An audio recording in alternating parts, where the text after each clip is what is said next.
말씀은 내게 실제다라는 제목으로 하나님 말씀을 전하도록 하겠습니다. 우리가 예수를 믿는다는 것은 참 큰 복입니다. 큰 은혜입니다. 예수를 믿지 않는 삶과 예수를 믿는 삶은 완전히 다릅니다. 그럼에도 불구하고 우리가 예수를 믿는 그 즐거움이 엄청나게 큰데 예수를 믿지 않는 사람하고 크게 차이를 경험하지 못한다면 그것은 복을 차버리는 것과 같습니다. 우리가 예수를 믿는다는 것은 하나님 말씀대로 따라가는 것이죠. 하나님을 섬기고 하나님 말씀에 순종하는 것이죠. 하나님 말씀에 거역했을 때에 우리가 어떤 징계를 받을 수도 있지만은 하나님의 말씀에 순종함에도 불구하고 때로는 우리 뜻대로 상관없이 오히려 어려움을 겪을 때가 상당히 많다는 것입니다. 왜 하나님은 그렇게 하실까요? 하나님 말씀에 순종하는데도 믿음으로 최선을 다했는데도 오히려 일은 잘 풀리지 아니하고 더 어려움을 겪을 때가 많이 있다는 것입니다. 저도 한 20여 년 전에 하나님께서 목회자로 부르심을 주셨습니다. 신학을 가고 나이가 있기 때문에 바로 개척을 해서 교회를 세워야 되겠다 이런 데 생각을 했습니다. 하나님께서 저를 목회자로 부르셨으니까 마땅히 하나님께서는 하나님이 할 일을 제게 사명을 주시고 교회를 정말 바르게 세워나가지 않겠는가 하는 기대가 있었습니다. 그러나 현실은 신학을 졸업하고 바로 개척을 하지 못하고 한 10여 년 동안 많은 어려움을 겪습니다. 참으로 도저히 감당할 수 없는 그 무거운 짐을 지고 교회가 세워져야 목회를 하는데 교회는 세워지지 않냐고 오히려 힘든 일만 더 많이 생길 때에 참 힘든 시간을 보냈습니다. 그러면서 성경 말씀을 통해서 위로가 되고 또 성경을 읽으면서 길을 찾고 그런 어떤 시간을 갖고 그 다음에 비로소 10년 만에 교회가 세워지게 됐습니다. 교회가 개척이 되면은 여러분도 아시다시피 모든 것이 열악합니다. 좋은 상황보다는 오히려 매우 힘든 일들이 반복해서 일어나는 겁니다. 저도 개척하고 10년 지금 지났는데 참 많은 어려움이 있었습니다. 그러나 이 많은 어려움 가운데서 교회를 세워지기 전에 12년 동안 그 큰 어려움을 하나님이 주셨을 때 그때는 정말 살아남기 위해서 몸부림치는 그런 시간을 가져왔지만 결과적으로 지금 돌이켜보니까 목회 10년 동안 개척한 그 일들이 굉장히 어려운 일이 많았지만 그것이 하나님께서 오히려 이 목회할 때에 영적 능력을 갖추고 또 말씀을 묵상하고 여러분에게 하나님 말씀을 증거해야 되는 것이 목회자의 큰 사명이거든요. 말씀을 준비하고 그 말씀을 여러분에게 선포할 때에 이 말씀이 제게 경험이 되지 않는다면 여러분들에게 이 말씀이 그냥 연구해서 지식적인 전달밖에 안 되는 것입니다. 그런데 하나님께서는 목회하기 이전에 제게 많은 어려움을 통해서 이 성경 말씀이 내게 실제가 되게 하시고 그렇구나. 이 말씀이 바로 내게 하시는 말씀이구나. 그것을 처절하게 깨닫고 나니까 여러분들에게 그 과거의 저의 이 상황들을 말씀을 통해서 은혜 받았던 것을 준비하면서 여러분에게 이렇게 자신있게 함께 나누게 되는 것입니다. 그런 과정을 겪지 않았다면 목회자로서 사실은 제 힘으로 할 수밖에 없는 일이죠. 그러므로 여러분들 혹시 하나님의 말씀대로 순종해 나가는데도 불구하고 뜻대로 되지 않냐고 오히려 일은 힘들어지고 그럴 때에 그것은 하나님에게 여러분들이 하나님이 그냥 방치하는 것이 아니라 그것이 정상적인 길이라는 거예요. 그 당시는 참 힘들어서 잘 모르지만 시간이 지나면 여러분들은 거기서 영적인 능력을 가지게 됩니다. 남자들은 군대를 가지 않습니까? 군대 가면 바로 전방에 배치가 됩니까? 자대 배치 바로 되지 않습니다. 소정의 훈련 기간을 거칩니다. 각계 전투도 해야 되고 제식훈련도 배워야 되고 총을 쏘아야 되고 이런 기본적인 우리가 군인으로서 해야 될 마땅한 것들을 훈련을 열심히 받습니다. 그런데 좀 쉬운 훈련이 있는 반면에 매우 어려운 훈련도 있지 않습니까? 유교 훈련 같은 경우가 그렇습니다. 그러면은 이 어려운 것을 처음엔 두렵고 그렇지만은 그것을 열심히 잘 받아서 통과를 하게 되면 자신감이 생깁니다. 자대 배치 받아서 이와 비슷한 상황이 되면 그래, 내가 훈련소 때 이걸 다 감당했지. 그러면서 자대에서 일어나는 여러 가지 일들을 잘 감당할 수 있다는 것입니다. 그렇습니다. 신앙생활도 마찬가지입니다. 하나님께서 우리에게 은혜를 주시고 복을 주시고 예수 믿는 즐거움도 주시는데 그냥 여러분들이 바로 성공한 길로 만들지 아니하시고 그 성공하기 이전에 여러분들에게 강인한 어떤 부분들을 훈련을 통해서 영적 능력을 주셔서 여러분 그 지위를 얻게 하신다는 것입니다. 그 대표적인 사람이 바로 다윗입니다. 다윗은 왕에 대한 조금도 꿈을 꿔본 적도 없고 왕이 되고자 노력한 적도 없습니다. 여러분 잘 아시다시피 다윗만큼 철저하게 가족으로부터 무시당한 사람이 없었습니다. 나이도 어리고 막내고 아버지부터 형제들 모두가 다윗을 인정하지 않았습니다. 그래서 다윗은 어렸을 때부터 양똥이나 치는 목동으로 살았던 것입니다. 아무도 주목하지 않았습니다. 그러나 그에게는 하나님 믿는 믿음이 있었습니다. 힘들 때마다 하나님께 기도하고 사람들은 자기를 알아주지 않지만 하나님은 나를 알아준다. 그래서 사자가 오고 곰이 오고 이런 맹수들이 양을 가져가려고 하면 하나님의 은혜로 그 양을 지키는 그런 은혜를 체험하게 됩니다. 그러면서 하루하루 시간을 보내고 있는데 하나님께서 그 다윗을 눈여겨보았다가 사무엘을 통해서 그에게 왕이 될 것이라는 약속을 하시고 기름을 붓습니다.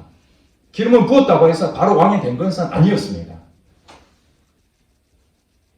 여러분 잘 아시다시피 그 골리앗이라는 장군을 물리칠 때만 하더라도 다윗은 이제 나는 왕으로 이제 세움받고 골리앗도 물리쳤기 때문에 이제 승승장구할 것이다 하는 그런 희망에 부풀었을 것입니다. 하나님하고 깊은 은혜를 나누고 하나님과 관계를 맺었으니까 하나님의 내 길을 앞길을 활짝 열어줄 것이라는 그런 큰 기대감이 있었는데 다윗이 불순종한 게 아닙니다. 최선을 다해서 하나님께 순종하고 그렇게 했는데도 불구하고 오히려 사울왕에게 밑빔을 받고 도망자 신세가 됩니다. 그때 다윗의 마음이 어떻겠습니까? 살아계신 하나님이 나를 왕으로 세우신다고 약속까지 하셨는데 기름 부음까지 있었는데 어찌하여 나는 이렇게 도망자 신세가 됐는가? 그것도 하루 이틀이 아닙니다. 십몇 년 동안이나 그런 어려운 시절을 겪게 됩니다. 하나님께서는 다윗을 왕으로 세우겠다고 그렇게 계획을 가셨지만은 바로 다윗에게 왕으로 세우지 아니하고 십몇 년 동안이나 이런 강인한 영적 능력을 소유할 수 있도록 어려움을 허락하셨다는 것입니다. 그리고 다윗이 왕이 됐습니다. 비로소 40살 때 왕이 됐습니다. 33살 때 왕이 되고 40살 때 모든 것을 통일한 진정한 왕으로 되고 난 다음에 다 얻었습니다. 다윗에게 막힘이 없습니다. 그는 전투에서도 가는 곳마다 승승장구했습니다. 그런데 여러분 아시다시피 다윗도 인간이기 때문에 간음죄를 범하고 또 거짓의 사람이 되고 사람을 죽이는 것까지 그런 일까지 저지르게 됩니다. 그 결과로 어떤 일이 벌어졌습니까? 그의 아들이 압살롬이라는 아들이 있었습니다.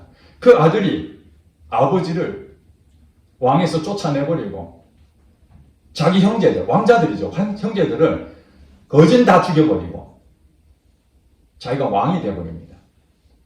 아버지가 물려줘서 법적으로 합법적으로 왕이 되는 것이 아니라 한마디로 왕이 창탈을 한 것입니다.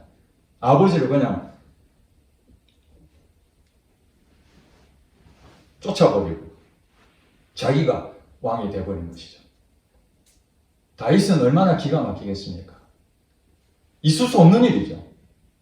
물론 자기가 잘못한 것도 있었지만 하나님과 늘 함께 전쟁할 때마다 하나님께 성령 인도를 받으면서 그렇게 살아왔던 자기였는데 자기 아이들도 대부분 다 잃어버리고 자기 아들이 배신하고 얼마나 기가 막히겠습니까? 이런 상황에서 다윗이 시를 한 편 씁니다. 그것이 오늘 본문의 23편의 말씀입니다. 그가 뭐라고 고백합니까? 1절에 보니까 여호와는 나의 목자시니 내게 부족함이 없으리로다. 여러분 이렇게 고백이 되겠습니까? 지금 아들에게 쫓겨다니는 신세입니다. 도망자입니다. 그런데 여호와는 나의 목자시니 내게 부족함이 없으리로다 라는 고백을 하고 있다는 것입니다. 여호와는 나의 목자다. 목자와 양의 관계는 이미 다윗이 경험한 바입니다. 자기가 목자가 되어봤거든요. 양을 쳐봤단 말입니다. 그래서 하나님과 자기하고의 관계를 양과 목자의 관계로 비유를 했습니다. 하나님은 나의 목자가 되신다. 그러니 나는 부족함이 없다. 지금 내가 사실은 도망자 신세지만은 비록 아들에게 쫓겨다니지만은 하나님은 나의 모든 것을 주관하시는 책임지시는 분이시다. 이렇게 고백한다는 것입니다. 자, 여러분 왜 이렇게 고백이 될 수 있을까요? 그는 왕이 되기 전에 십몇 년 동안이나 사울왕에게 쫓겨다닌 그 시간들을 보내서 영적인 능력을 그는 갖춰 있기 때문에 그렇습니다. 그런 과정을 통해서 그는 하나님의 이 공급하신 사울왕을 통해서 끊임없이 유혹을 받고 죽을 수 있는 여러 가지 상황 속에서 하나님께서 자기를 보호하시고 결국에는 하나님 약속하신 대로 왕이 된 것을 그가 체험을 했기 때문에 비록 지금은 압살롬에게 쫓겨다니고 도망자 신세가 됐지만은 과거를 보니까 하나님은 신실하신 분이다. 그분은 나의 목자가 되신다. 이것을 언제 고백하느냐? 다 회복되고 고백하는 것이 아니라 지금 쫓겨다니고 있는 이 상황에서 고백하고 있다는 것입니다. 자, 그렇다면은 이 고백이 오늘 1절부터 쭉 여러분 6절까지 다 읽었지 않습니까? 다윗이 쓴 시편 중에서 23편 말씀은 교회를 안 다니는 사람들도 23편 말씀을 굉장히 좋아합니다. 왜 그렇습니까?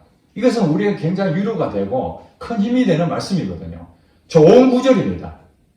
그러나 지금 오늘 제가 여러분들에게 하나님 말씀으로 전하고자 하는 것은 좋은 내용으로 그냥 여러분들이 받아들이기 위해서 여러분 위로해 주려고 이 지금 말씀을 전하는 것이 아닙니다.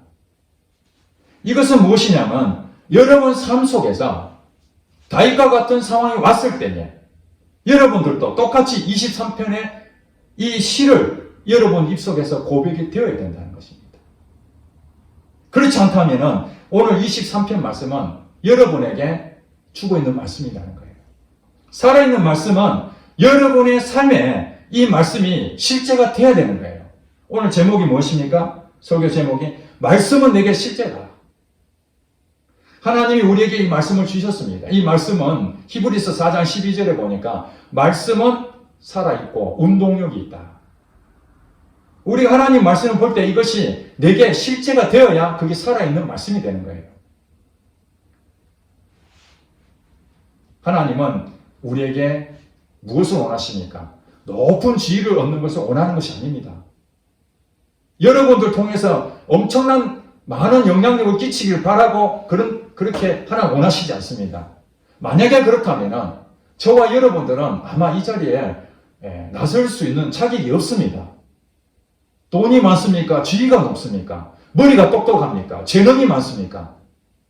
하나님이 성과를 원한다면 어마어마한 큰 일을 하나님이 하시고 원한다면 똑똑한 사람 뽑고 돈 많은 사람 뽑고 지위가 높은 사람 뽑고 그러면 일이 쉽게 되지 않습니까? 그런 점에서 하나님은 우리에게 높은 지위를 주고자 하는 것이 아니라는 거예요. 다윗도 마찬가지입니다. 왕이 되었지만은 그냥 아무런 어려움이 없이 그냥 왕이 됐다고 합시다. 그러면 다윗은 오늘 이 시편의 말씀을 고백할 수가 없습니다.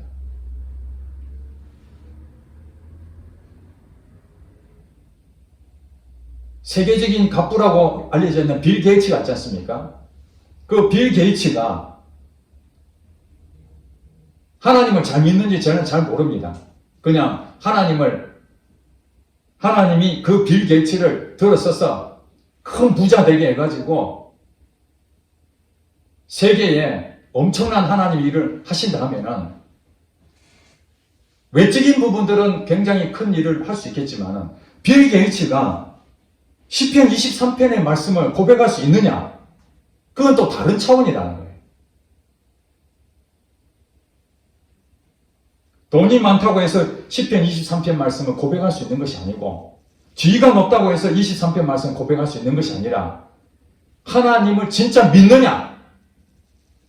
진짜 믿는 사람에게는 하나님께서 우리에게 영적 능력을 주시는데 그것이 때로는 힘들고 어려움이 있고 고통스럽고 이런 과정을 다 거쳐서 그 다음에 하나님께서 여러분에게 지위를 주시는 거예요.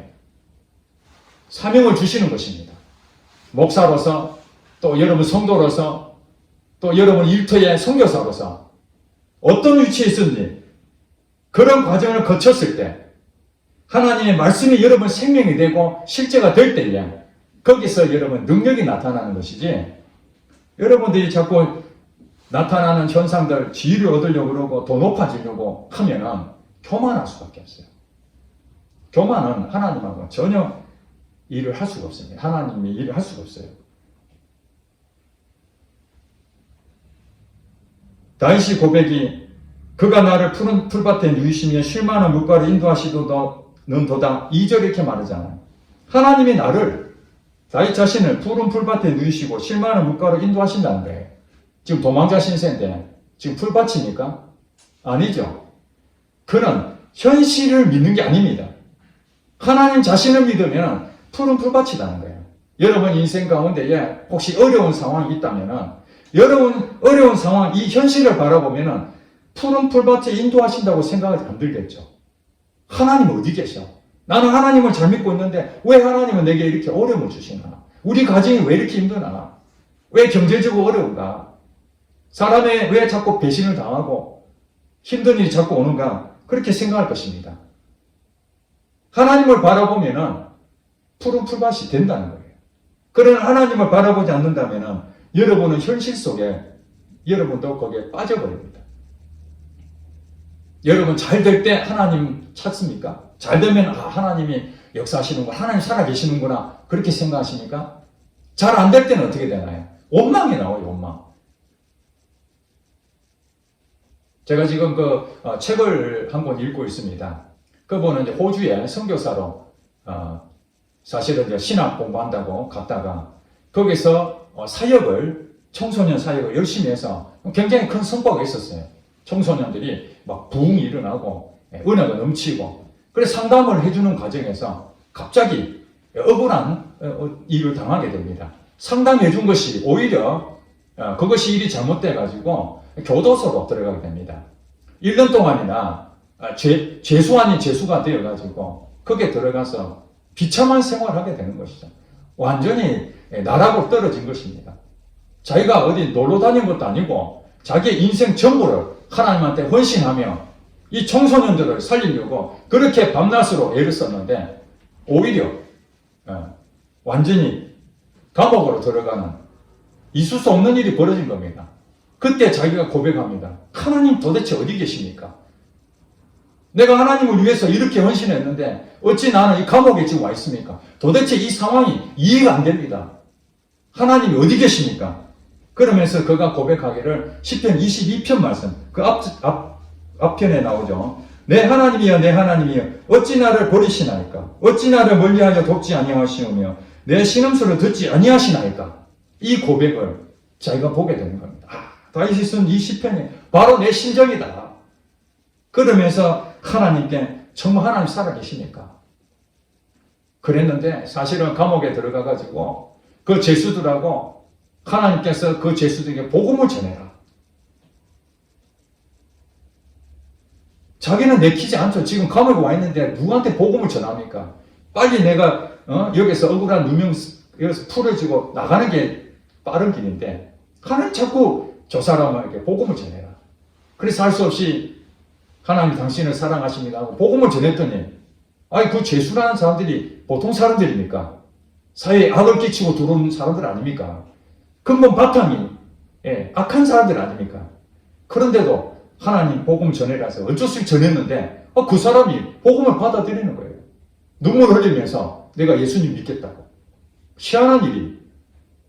갑자기 또 다른 방 오기를 다른 방 갔더니 하나님이 또 복음을 전해라 해서 참 많은 사람은 거기에서 죄수들에게 복음을 전했다는 거예요. 제가 그걸 깨달았습니다. 하나님은 죄수들에게도 사랑을 베푸시는데 어떻게 그들에게 복음을 전할 수 있겠는가? 억울한 누명을 쓰고 내가 감옥 갈 일이 아닌데 억울하게 감옥 가서 하나님 원망했지만 거기에 들어가서 그 죄수들에게 복음을 전해내 그들이 하나님 만나는 역사가 일어난 거예요. 그 중에 한 사람이 자기 누나가 있었는데 그 죄수의 누나가 있었는데 그 누나가 자기에게 하나님 믿으라고 그렇게 복음을 전해도 마음이 강팍하여 계속 거부했고 그 누나가 자기를 위해서 계속 기도를 했다는 거예요. 근데 자기가 이 감옥에 들어와가지고 전혀 개의치 않고 있었는데 이분 때문에 복음을 받아들이고 하나님을 믿게 됐다는 것입니다. 자, 여러분, 그 누나가 감옥에 들어가 있는 이 죄수가 어떻게 인생을 바뀔 수 있었겠습니까? 하나님께서는 이 한 사람에게 억울한 누명을 썼지만 들어가게 만들어가지고 그 죄수에게 복음을 전하고 그 누나의 기도가 응답이 되었다는 사실입니다. 그렇습니다. 우리가 지금 현재 하나님의 은혜를 체험하고 하나님 믿음을 가더라도 어려움이 오게 되면 이것이 내게 지금 불이익을 당하고 손해보는 것 같아도 하나님께서는 다 여러분에게 계획하고 계시다는 사실입니다. 그러니까 그분이 선교사님이 시편의 말씀을 보면서 이 말씀이 자기 실제가 되는 거예요. 하나님 살아계신다. 잘 될 때도 하나님 계시지만 잘 되지 않을 때도 하나님 계시는구나. 이것을 본인이 깊이 깨달았다는 것입니다. 그 3절부터 보니까 내 영혼을 소생시키시고 자기 이름을 위하여 의의 길을 인도하시는 자다. 하나님은 예수 믿는 우리를 계속 바른 길로 인도하신다는 것입니다. 그걸 여러분 믿으시기 바랍니다. 그러면서 4절에 뭐라고 얘기합니까? 다 이제 실질적인 고백이죠. 내가 사망의 음침한 골짜기로 다닐지라도 해를 두려워하지 않을 것은 주께서 나와 함께 하십니다. 주의 지팡이와 막대기가 나를 안위하시나이다. 사망의 음침한 골짜기가 무엇입니까? 죽을 수도 있는 그런 상황이죠. 도망자 신세. 내가 사망의 음침한 골짜기로 다닐지라도 이 말이 무엇입니까? 하나님께서는 안 다니게 해주는 것이 아니라 그런 상황이 온다 할지라도 해를 두려워하지 않을 것. 해는 하늘의 해가 아니고 해를 입히는 내게 어려움이 당하는 그런 것을 하나님께서 나와 함께 하시기 때문에 두려워하지 않는다는 거예요. 해를 당할까봐 두려워하지 않는다는 거예요. 왜냐하면 하나님이 나와 함께 하시고 주의 지팡이와 막대기가 나를 안위하시나이다. 목자들에게는 한 가지 필수품이 있습니다. 무엇입니까? 지팡이죠, 지팡이. 이 지팡이가 있으면은 탁탁 치면은 그것을 양을 잘 관리할 수 있고 또 맹수들 오면 그 지팡이로 물리치기도 하고 이 지팡이 굉장히 중요한 겁니다. 하나님 우리 인생 가운데 지팡이를 가지고 여러분들에게 어려움이 닥치면은 지팡이로 탁탁 쳐서 여러분들을 보호해 주시기도 하고 여러분들 책임져 주신다는 거예요. 그것이 인도를 받는 것입니다. 누가요? 바로 하나님을 믿는, 예수 믿는 성도가 그렇다는 것입니다.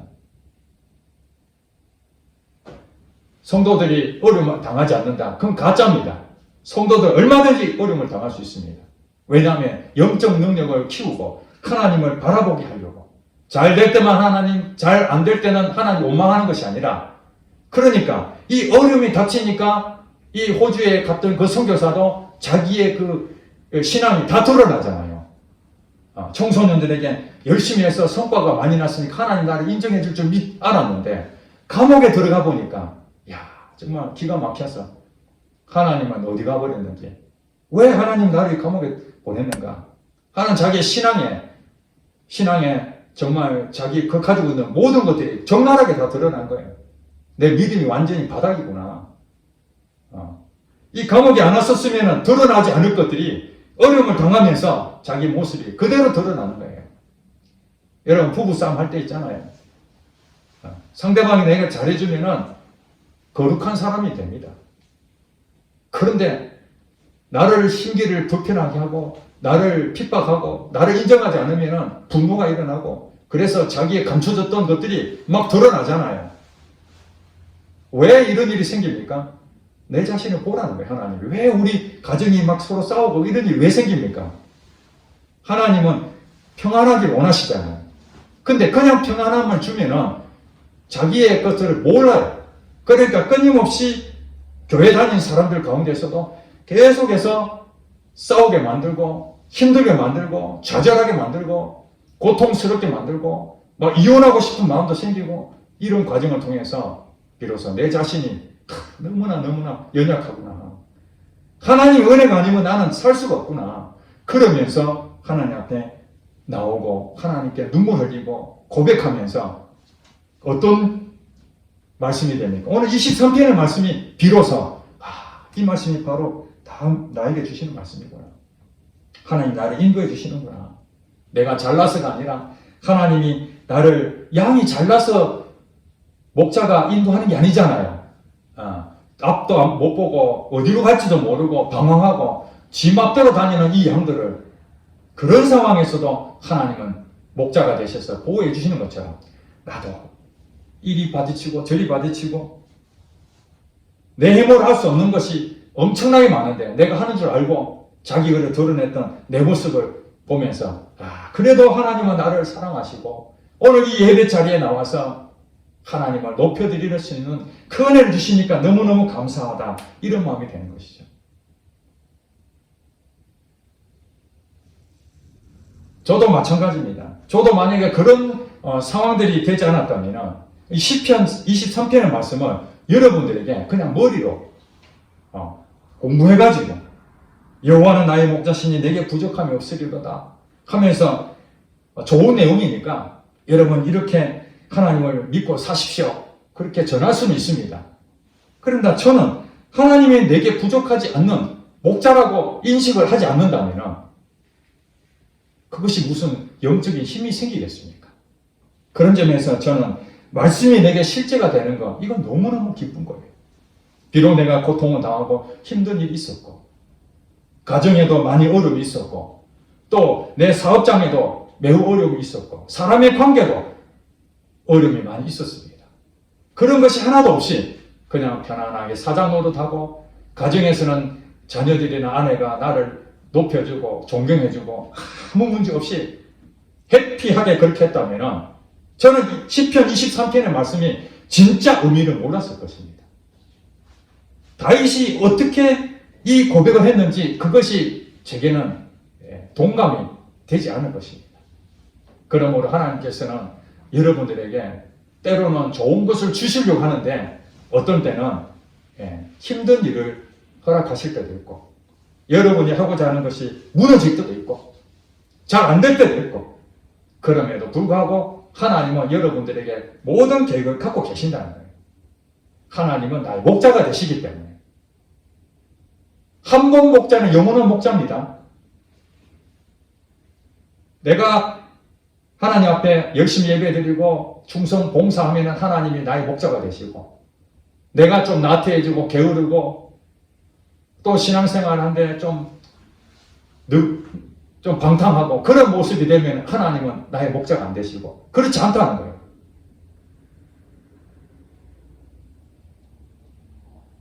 한 대형교회 목사님이 자기 엄청난 하나님 은혜로 대형교회를 잘 섬기고자 하고 그게 청빙 받아서 갔는데 몇 년을 버티지 못하고 완전히 무너져 버렸어요. 목회에 대해서 좌절을 겪고 사임을 하게 됩니다. 주변 사람들이 봤을 때에 정말로 엄청난 큰 교회를 담임을 하니까 부러워할 정도로 서로 가려고 하는데 그분은 거기 가서 목회에 열심히 하려다가 탈진이 와가지고 모든 것을 다 내려놓고 사임을 했습니다. 사임을 하고 난 다음에 들려오는 소리가 참 비웃는 소리죠. 그 대형교회 목사로 가더니 꼴 좋다.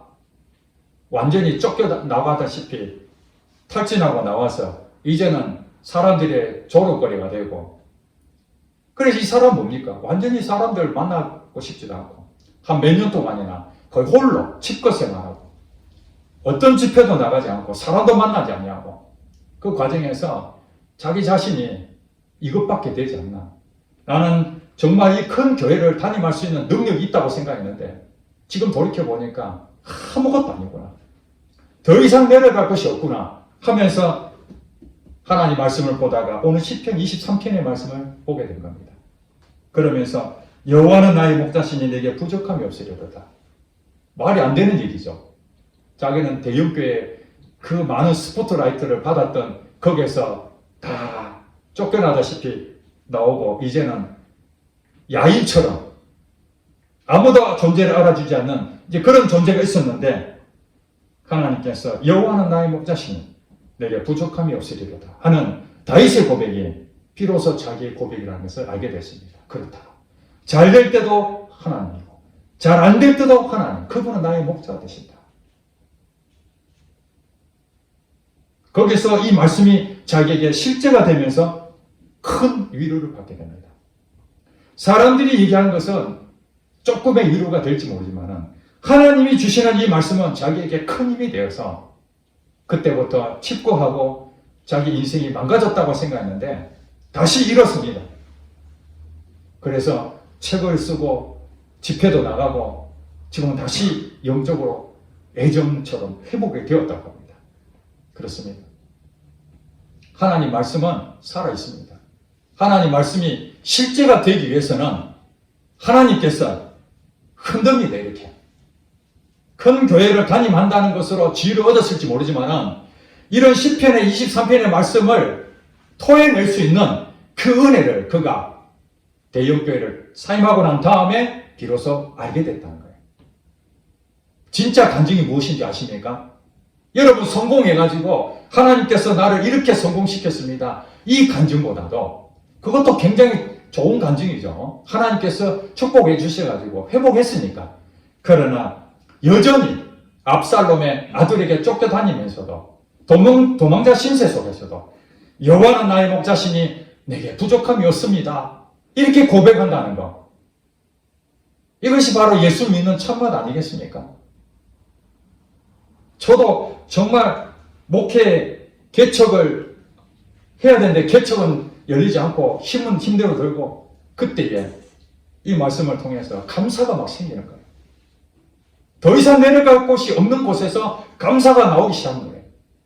여러분, 거기서 감사가 나올 수가 없잖아요. 상식적으로. 잘 될 때 교회 문이 확 열리고 사람들도 왕창 오고 이래야 감사가 되는데, 오히려 개척의 문은 열리지도 않고 사람들은 저를 비난하고 도저히 감당할 수 없는 그 상황에서 하나님은 제 마음속에 나만 바라보라, 내가 너의 힘이 될 것이다 하는 하나님 말씀이 내게 실제가 되니까 마음속에 막 기쁨이 넘치는 거예요. 그래 내가 이 생각, 이게 뭐지? 도대체 이게 무엇일까? 그것이 바로 데살로니가 전서에 나오는 범사에 감사하라는 그 말씀인 거예요. 잘 될 때도 감사하지만은 잘 안 될 때도 감사해라. 근데 그게 되냐고요? 안 되죠.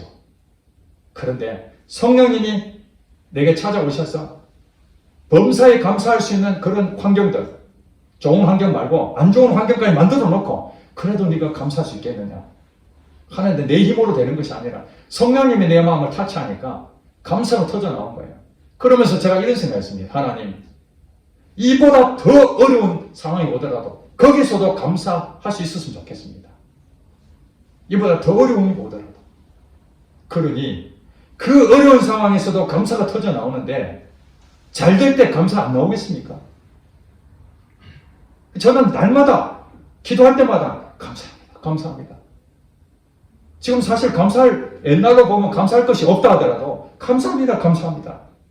왜냐하면 그 깊은 수렁 속에서 그 감사가 터져 나온 걸 제가 깨달았기 때문에 오늘 시편의 말씀이 다윗이 쭉 써놓은 걸 보면서 하나님이 내가 고백하고 싶은 걸 다윗이 다 고백해놨구나. 그 말이 무엇입니까? 다윗이 이미 그 과정을 다 겪고 오늘 우리들에게 실제가 되게끔 하나님께서 만드신 모델이 바로 다윗이었다는 거예요. 그냥 왕이 됐었으면 이 시편에 찬송시는 하나도 쓸 수 없는데 그런 과정을 통해서 나왔던 그 시가 오늘 저와 여러분들에게 실제가 됨으로써 여러분 능력의 사람으로 하나님은 쓰기를 원하신다는 거예요. 이분이 바로 하나님이시고 이분이 멋진 하나님이신 거예요. 바로 그분이 여러분의 목자가 되신 줄 믿습니다. 아멘. 우리 이제 함께 기도하는 시간 갖도록 하겠습니다.